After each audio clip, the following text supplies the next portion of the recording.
બકાભાઈ હું પેલી બીજી વખત ગયો ને ત્યાં પૂજી બાપુ મને મુંબઈમાં મળ્યા ઘાટકોપરમાં.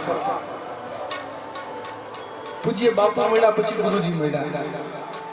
એને મને પૂછ્યું ક્યાં રહેશ તું? મેં કીધું બાપુ તો જુનાગઢ રહું છું. બાપુએ કીધું આપણો આશ્રમ ઘાટકોટ છે. મેં કીધું બાપુ હુકમ કરો તો આવો. પહેલી વાર ગયો બકાભાઈ, ભજન સંભળાયો.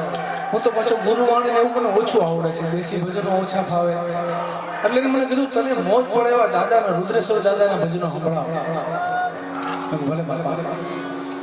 પછી પહેલી વખત ગયો એટલે પછી ઇન્દ્ર ભારતી બાપુને એને કીધું કે હવે આ યોગેશ તું છે ને તારો ચેલો ને એ મારો ચેલો, હું એનો ગુરુ બનીશ. પૂજ્ય બાપુએ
મારા દુખડા ભાગ્યા મારો આત્મ